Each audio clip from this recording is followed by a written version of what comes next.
toujours dans le coin du caravaning, cette fois avec Yann Nogues de la concession Libertium à la Bazoche pour nous présenter une nouveauté qui visiblement a du succès. Cette fameuse caravane qui est un peu, on pourrait dire, la relève des caravanes pliantes d'antan. Oui, c'est un nouveau produit en fait qui correspond à ce qu'on appelle au van lifer. Ça fait partie des catégories des teardrops. Le principe étant d'emmener en fait sa chambre à coucher, avec un vrai confort en fait du coup, et partout sans contrainte, à moins de 2 mètres de hauteur, donc elle passe effectivement en dessous toutes les barrières, avec un tout petit poids à 750 kg de PTAC que vous pouvez tracter auquel cas avec la plus petite voiture et une toute petite motorisation. On le voit à l'intérieur, donc c'est un lit de 2 personnes, un lit de 160 ou peut-être ou 140 140, 190, donc comme à la maison, vous avez un véritable confort de couchage. Voilà, vous avez après toute la partie rangement effectivement sous le sommier pour pouvoir ramener ses vêtements, etc.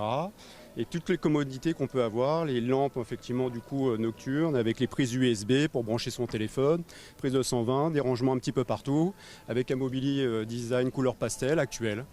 Avec ce modèle Fantasy Trail, la Mancelle s'adresse à quel public ?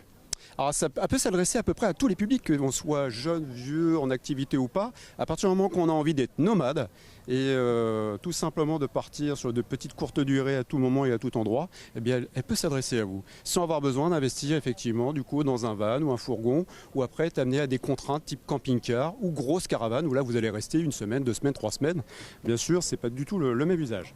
Vous l'avez dit, donc on emmène avec soi sa chambre à coucher, oui. Mais derrière il y a aussi un petit espace pour cuisiner. Et oui, là on voit le savoir-faire en fait à la française par les équipes de la Mancelle, sartoise, avec un bon coup de crayon, une très belle imagination. Ils gardent en fait un bel espace pour, quand on ouvre la partie haillon arrière, découvrir un équipement, ce qu'ils appellent l'équipement trail, qui permet d'être autonome. Vous avez en fait du coup tout un équipement qui est alimenté par un panneau solaire, qui vient rediriger sur une batterie cellule en fait de type AGM, et vous allez pouvoir alimenter un frigo compression, de quoi pouvoir mettre son apéritif et le rosé évidemment. Vous allez retrouver une vasque avec une douchette alimentée sur une petite pompe 12 volts et un réservoir d'eau propre 45 litres, et aussi un accès effectivement à ce qu'on appelle un porta-potty, c'est un toilette. Super, donc c'est la nouveauté 2023, j'imagine, de la Mancelle ? Oui, alors elle sort des usines il y a à peine 3 semaines. C'est un modèle unique encore sur le marché. Elle a été découverte au salon en Allemagne la semaine dernière et on a le plaisir de pouvoir l'accueillir sur le Mans aujourd'hui. Et les modèles qui vont la succéder sont en cours de production. Et il faut compter combien d'argent pour acquérir ce joli modèle ? Le modèle de base, la chambre en fait avec son aspect nomade, du coup c'est 18 700, équipé avec le pack nomade, panneaux solaires et les équipements, vous êtes à 21 942. Merci Yann.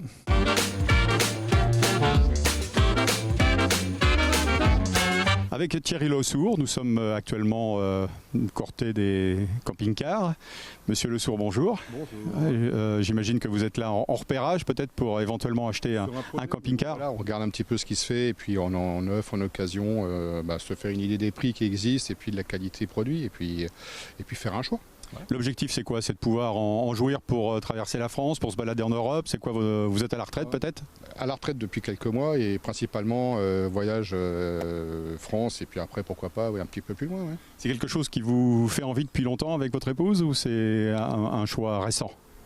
On va dire c'est assez récent mais on y pense depuis quelques années mais voilà on n'a pas... étant encore en activité, on n'avait pas l'occasion et là on commence à réfléchir pour partir un peu plus loin, quoi. Quel genre de modèle vous plairait alors? À une taille, on va dire, moyenne, standard? Ouais, plutôt standard, parce que les gros gabarits, on ne peut pas aller partout. On a vu certains équipements là qui sont quand même très très gros et ça bloque après sur les choses que l'on veut voir, les stationnements, les choses que l'on veut voir et puis les accès sur les petites routes. On aime bien les petites routes, donc un petit gabarit, enfin moyen, normalement, normal pour 2, 3, 4 personnes maximum, quoi. Vous aimez la route? Vous aimez bien voyager aussi, je suppose? Tout à fait, oui. Ouais. On aime bien se promener, on aime bien découvrir les choses, d'une part en France, mais aussi un petit peu en Europe, quoi. Ouais. On va peut-être rentrer dans l'habitacle, allez-y si je vous en prie, de ce modèle donc, qui est exposé sur la foire du Mans. Qu'est-ce qui vous plaît justement aujourd'hui dans les camping-cars par rapport à ce qui se faisait avant? On imagine que tout est bien rationalisé, la place est vraiment bien distribuée. Maintenant tout est optimisé, c'est vrai qu'il y a le coin cabinet douche et toilette qui sont jumelés avec séparation. Certains sont totalement séparés, donc c'est aussi un gros avantage. Et puis surtout des lits fixes avec de l'espace. C'est ce que vous recherchez, vous, en tant que client, quand vous visitez les camping-cars, pour votre choix, c'est d'avoir quand même de l'espace autour ou devant le lit? Surtout de l'espace, oui. Ouais, c'est notre priorité. Enfin, voilà. Ce sera l'espace et puis après le coin toilette, douche, quoi. Donc les choses importantes quand on part sur du long terme. Et puis les espaces de rangement, ça aussi c'est précieux. Chaque modèle, en fonction de son gabarit, a ses rangements différents. Merci Thierry.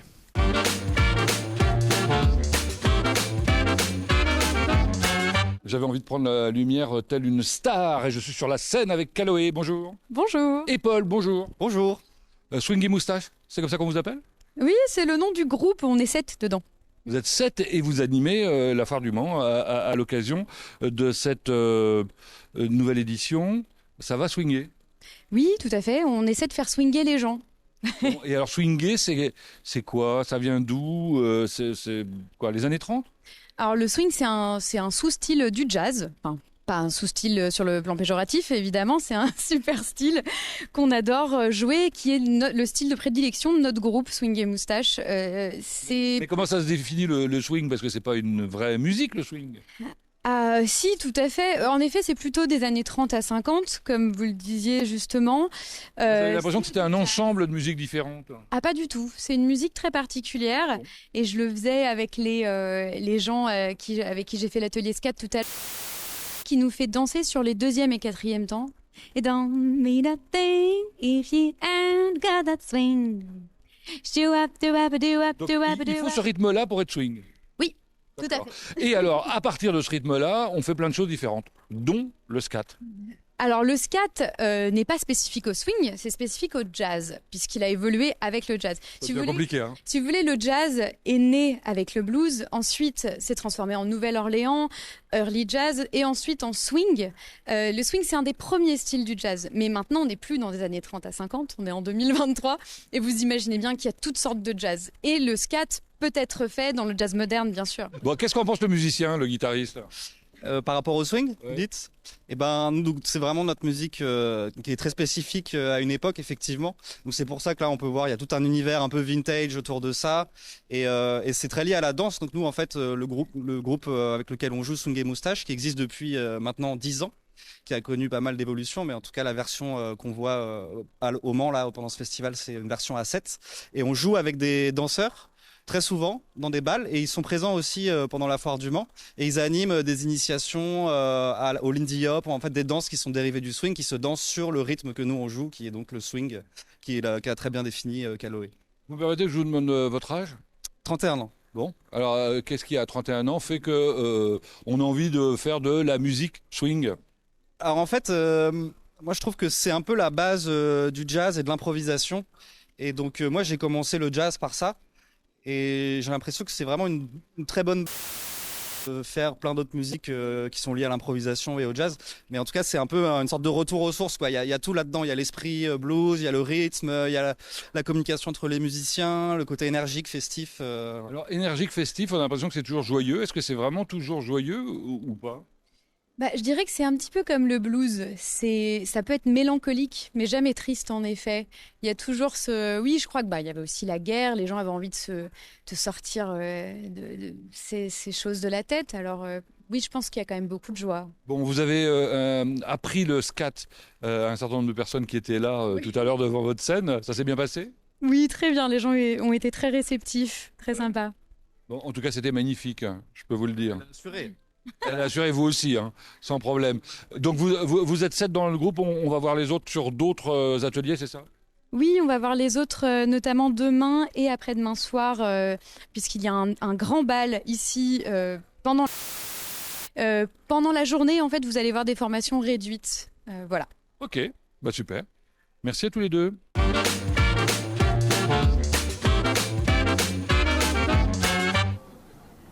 Ah pardon, c'était le moment de la pause, hein. On est bien, vous savez ce que c'est. Émeric. Bonjour Émeric, ça va bien? Ça va et vous? Super, impeccable. On travaille pour la société Le Assainissement. Alors là on a un système de tuyaux, est-ce que tu peux nous expliquer un petit peu qu'est-ce que c'est ce dispositif? Ouais, alors ici là vous avez un flexible où au bout on attache un furet, donc là il n'y en a pas. C'est pour servir de tout ce qui est débouchage des réseaux, donc que ce soit pour les réseaux pluviaux ou les réseaux d'eau usée. C'est pour les petits réseaux de diamètre entre 80 et 100 ou jusqu'à 125. Et après on utilise des plus gros camions que vous voyez juste là derrière pour des réseaux qui sont un peu plus gros. Donc là si vous êtes bouché, nous on intervient dans les si vous avez besoin en urgence le lendemain ou la semaine d'après ou pas en fonction de vos disponibilités. Dis donc, dans l'urgence, la semaine d'après, c'est un petit peu embêtant parce que si tu vas au GOG tous les jours... On a un service d'astreinte qui nous permet d'intervenir très rapidement, donc sur toute la Sarthe, toute la Mayenne, et Alençon et Angers. Et c'est vrai c'est notre force, la réactivité. Donc vous avez un coup de téléphone, vous nous appelez et nous on se déplace et dans la demi-heure maximum on est chez vous pour vous sortir de la panade, disons-le clairement, de la merde. Parce que là, en l'occurrence, on parle de caca. Messieurs, dames, on parle de vos WC. Mais ça ne sert pas évidemment qu'à déboucher les toilettes. J'imagine que ça permet... Exactement. Ouais. Là, on fait aussi du curage de colonnes. Donc dans les appartements pour les bailleurs sociaux, avec c'est des contrats qu'on a sur Le Mans, sur Laval, dans les grandes villes, où on peut curer l'intégralité des colonnes sur des appartements qui vont jusqu'à 7, 8, 9 étages. Donc par le bas, on peut nettoyer une colonne pour enlever le calcaire ou pour enlever les aspérités qui sont dans la colonne.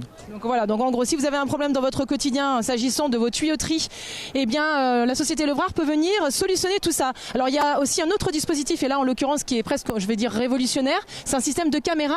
Est-ce que tu peux nous expliquer exactement comment ça fonctionne et pourquoi ça a été mis en place ? Alors le système de caméra, donc on a 2 systèmes de caméra. On a une caméra dite poussée qu'on pousse à la main du coup, pour tout ce qui est non accessible avec la caméra motorisée. Et la caméra motorisée qu'on voit qui est juste ici, elle permet d'inspecter les réseaux. Donc pareil, des réseaux d'eau usée ou des réseaux d'eau pluviale qui à la fin vont nous permettre de diagnostiquer un réel problème s'il y en a un ou pas dans la localiser précisément. Donc plus rapidement. Ouais, que ce soit une racine qui vient s'intégrer dans le réseau, que ce soit une casse, une contrepente ou même un flash, ou même des graviers qui sont présents dans la canalisation. Et suite à ça, en fonction du diagnostic, les vidéos sont envoyées directement dans le PC du camion qui est là. Et les gars peuvent voir en temps réel ce qui se passe dans la canalisation. Un rapport est fait ensuite et après on envoie ça au client et puis on peut même faire l'intervention d'après. Immédiatement. Ouais, exactement. Ouais. Donc ça c'est très efficace et c'est très rapide du coup, de fait. On gagne du temps. Ouais, on gagne beaucoup de temps et puis le nouveau service qu'on a mis en place, c'est un service réhabilitation suite à la caméra. Donc ça veut dire qu'on passe la caméra et puis on se rend compte qu'elle est cassée à plusieurs endroits. Donc au lieu de tout changer, admettons si vous avez un revêtement qui a été fait qui est neuf, au lieu de tout changer, on vient injecter une gaine en résine qui vient épouser le réseau ancien pour en créer un nouveau sans devoir tout casser. Et d'une, l'intervention est beaucoup moins chère et de deux, elle vous permet de préserver votre déco, votre carrelage et donc c'est un gain pour tout le monde. Hein. Un gain de temps, un gain d'argent. Donc c'est une super solution. Ah oui, alors il y a une autre chose aussi parce que c'est vrai que je ne suis pas dans votre ville, mais dans certaines villes il y a des pigeons qui sont là, c'est très invasif, le pigeon ou les rats. Et on a une solution. C'est le Levrard nuisible, donc c'est la 3D, donc on appelle ça le Levrard 3D. On intervient pour tout ce qui est anti-nuisible, donc les rats, les souris, les pigeons, les nids de frelons, les punaises de lit, les blattes, les cafards. Donc pareil. Donc c'est large en fait. Ouais, c'est hyper large. Ouais. Si vous êtes envahi, alors j'espère pas pour vous, mais c'est pareil, vous pouvez faire appel à nous et on vient pareil dans les 30 minutes pour. Et alors ça prend combien de temps? Parce que j'imagine que vous mettez des produits, et donc les produits en l'occurrence, il faut peut-être sortir de chez soi. En fait, c'est pareil. Il y a 2 méthodes. Il y a une méthode curative pour enlever la présence des nuisibles et il y a une période préventive parce qu'en fait, on n'a pas le droit de traiter tout le temps en curatif. Donc en traitant de manière préventive, ça nous permet de voir s'il y a eu une consommation par des rongeurs. Et du coup, à ce moment-là, suite à la consommation, on peut repasser en curatif et traiter le nuisible. Parce que les punaises, on parle de punaises de lit par exemple. Ouais, les punaises de lit, donc c'est soit par pulvérisation, soit à la vapeur. Aujourd'hui, ça se prolifère à une vitesse incroyable. C'est le problème de demain et on a déjà anticipé sur ce truc-là pour pouvoir dès aujourd'hui vous enlever. Et la vapeur, c'est plus rapide que la vaporisation. J'imagine que la vaporisation, ce sont des produits, donc il ne faut pas être là. Ouais, alors c'est pulvérisation. Pulvérisation, ouais, c'est des produits. Les gens sont obligés de quitter le logement pendant une certaine durée. La vapeur, non. Après, il y a toujours un protocole à respecter. Les gens doivent d'abord un peu ranger leur appartement, ranger les affaires, trier, pour que nous, on puisse intervenir dans de bonnes conditions. Un appartement qui est rangé avant notre intervention facilite notre intervention et du coup est plus efficace pour la suite.